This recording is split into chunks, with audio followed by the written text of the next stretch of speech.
ಮತ್ತೊಂದು ಕಡೆ ಮಂಡ್ಯದಲ್ಲೂ ಕೂಡ ಕಾವೇರಿಗಾಗಿ ಕರ್ನಾಟಕ ಬಂದ್ ಹಿನ್ನೆಲೆಯಲ್ಲಿ ಕನ್ನಡಪರ ಹೋರಾಟಗಾರರು ಈ ಸಂದರ್ಭದಲ್ಲಿ ಬಂದ್ಗೆ ನಿರ್ಧಾರವನ್ನು ಮಾಡಿರುವಂಥದ್ದು ಅಥವಾ ಪ್ರತಿಭಟನೆ ನಡೆಸಲಿಕ್ಕೆ ಮುಂದಾಗಿದ್ದಾರೆ. ಬೆಳಗ್ಗಿಂದಲೇ ಸಂಜೆ ವೃತ್ತದಲ್ಲಿ ಪ್ರೊಟೆಸ್ಟ್ ಆರಂಭ ಆಗಿದೆ. ಮಂಡ್ಯದಲ್ಲಿ ಬಂದ್ಗೆ ಕನ್ನಡಪರ ಹೋರಾಟಗಾರರು ನಿರ್ಧಾರವನ್ನು ಮಾಡಿದ್ದು ಬೆಳಗ್ಗೆಯಿಂದಲೇ ಸಂಜೆ ವೃತ್ತದಲ್ಲಿ ಪ್ರೊಟೆಸ್ಟ್ ಆರಂಭ ಆಗಿದ್ದು ಬಂದ್ಗೆ ವರ್ತಕರು, ಆಟೋ ಚಾಲಕರು, ಸಂಘಟನೆಗಳು ಕೂಡ ಬೆಂಬಲವನ್ನು ವ್ಯಕ್ತಪಡಿಸಿವೆ. ಬಂದ್ನಿಂದ ಹೋಟೆಲ್, ಅಂಗಡಿ ಮುಂಗಟ್ಟುಗಳನ್ನು ಮುಚ್ಚಲಾಗಿದೆ. ಬಂದ್ ತೀವ್ರತೆ ನೋಡಿಕೊಂಡು ಶಾಲೆಗಳಿಗೆ ರಜೆ ಘೋಷಣೆ ಮಾಡುವಂತಹ ಸಾಧ್ಯತೆ ಇದೆ. ಆ ಭಾಗದಲ್ಲಿ ಮುನ್ನೆಚ್ಚರಿಕಾ ಕ್ರಮವಾಗಿ ಜಿಲ್ಲೆಯಾದ್ಯಂತ ಬಿಗಿ ಪೊಲೀಸ್ ಭದ್ರತೆಯನ್ನು ಒದಗಿಸಲಾಗಿದೆ.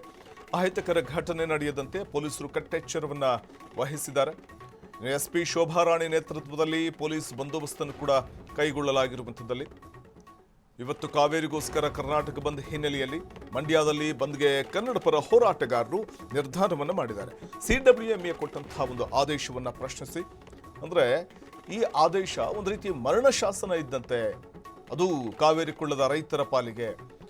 ಹಾಗಾಗಿ ಕಾವೇರಿ ನೀರನ್ನು ತಮಿಳುನಾಡಿಗೆ ಹರಿಸೋದಕ್ಕೆ ನಮ್ಮ ವಿರೋಧ ಇದೆ ಅಂತ ಇವತ್ತು ಏನು ಕರ್ನಾಟಕ ಬಂದ್ಗೆ ವಾಟಾಳ್ ನಾಗರಾಜ್ ನೇತೃತ್ವದಲ್ಲಿ ಕರೆಯನ್ನು ಕೊಡಲಾಗಿದೆ.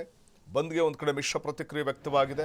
ಅದರ ಮತ್ತೊಂದು ಕಡೆ ಮಂಡ್ಯದಲ್ಲಿ ಕಾವೇರಿ ಕೊಳ್ಳದ ರೈತರು ಮತ್ತು ಕನ್ನಡಪರ ಸಂಘಟನೆಗಳು ಬೀದಿಗಿಳಿದಿರುವಂಥದ್ದು ಪ್ರತಿಭಟನೆ ನಡೆಸಲಿಕ್ಕೆ ಮುಂದಾಗಿದ್ದಾವೆ. ಮಂಡ್ಯದ ಸಂಜೆ ವೃತ್ತದಲ್ಲಿ ಪ್ರತಿಭಟನೆಯನ್ನು ಹಮ್ಮಿಕೊಳ್ಳೋದಕ್ಕೆ ನಿರ್ಧಾರ ಮಾಡಿದ್ದು, ಮತ್ತೊಂದು ಕಡೆ ಅಂಗಡಿ ಮುಂಗಟ್ಟುಗಳನ್ನು ಸ್ವಯಂ ಪ್ರೇರಿತವಾಗಿ ವ್ಯಾಪಾರಸ್ಥರು ಮುಚ್ಚಿ ಪ್ರತಿಭಟನೆಯಲ್ಲಿ ತಾವು ಕೂಡ ಪಾಲ್ಗೊಂಡಿದ್ದಾರೆ. ಆ ಮೂಲಕ ಬಂದ್ನಿಂದಾಗಿ ಹೋಟೆಲ್, ಅಂಗಡಿ ಮುಂಗಟ್ಟುಗಳು ತೆರೆದಿಲ್ಲ. ಇವತ್ತು ಮಂಡ್ಯ ಭಾಗದಲ್ಲಿ ಮಂಡ್ಯದ ಸಂಜೆ ವೃತ್ತದಲ್ಲಿ ಪ್ರತಿಭಟನೆಯನ್ನ ನಡೆಸಲಾಗ್ತಾ ಇದೆ.